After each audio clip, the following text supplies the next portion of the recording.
கல்யாணத்தை கெடுக்கிறது பெரிய சதிகாரின்னு தெரிஞ்சிருந்தோம் உன்னை கூட்டிட்டு போவோன்னு எப்படி நீ நம்புற? இங்க பாருங்க சின்னத்தை, நான் உங்ககிட்ட முன்னாடியே சொல்லிட்டேன். ஒருத்தரோட கல்யாணத்தை நிறுத்தணும்னு, ஒருத்தரோட வாழ்க்கையை நாசமாக்கணும்னு நான் என்னைக்கும் நினைக்க மாட்டேன்.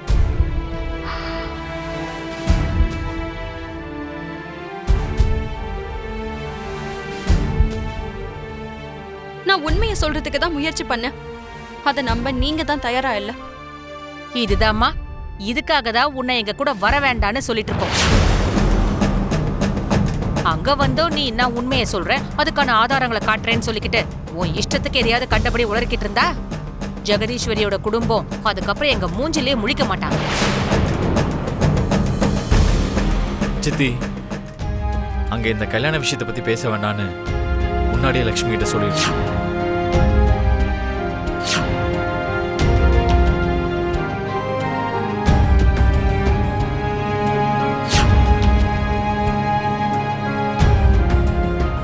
பாரு லட்சுமி, சஞ்சனோட கல்யாண விஷயத்துல இங்க நீ உருவாக்கின பிரச்சனைகளே போதும்.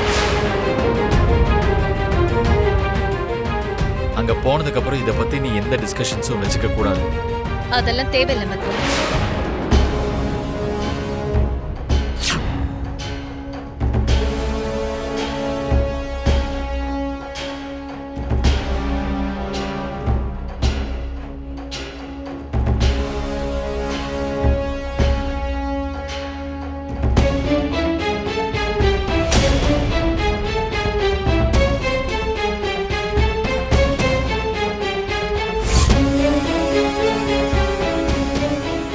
கையில குத்துன்னு தெரிஞ்சிருந்த கூட அது நம்ம கையில வச்சுட்டு இருக்க கூடாது.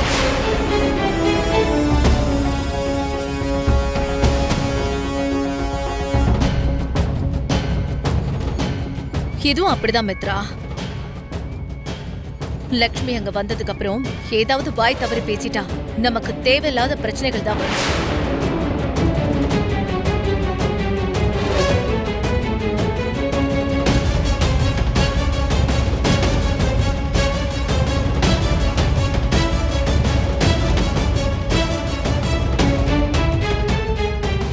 பண்டிகைக்காக போன நாம நிம்மதி இழந்து திரும்ப வர மாதிரி ஆயிடும்.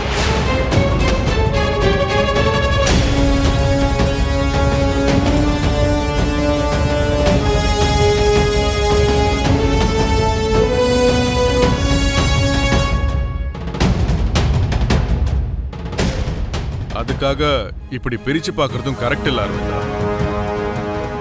பிரிச்சு பாக்குறதும் மதிப்பு கொடுக்கறதும் எல்லாமே எனக்கு நல்லா தெரியுங்க. லக்ஷ்மிக்கு நம்ம கொடுத்த மரியாதையை அவ காப்பாத்தி இருந்தானா இன்னைக்கு இந்த மாதிரி நிலைமையே ஏற்பட்டிருக்காது. அதுவும் இல்லாம லக்ஷ்மி சொன்ன புரிஞ்சுக்கிற ஆளும் கிடையாது, நம்ம சொல்றது செய்யற ஆளும் கிடையாது.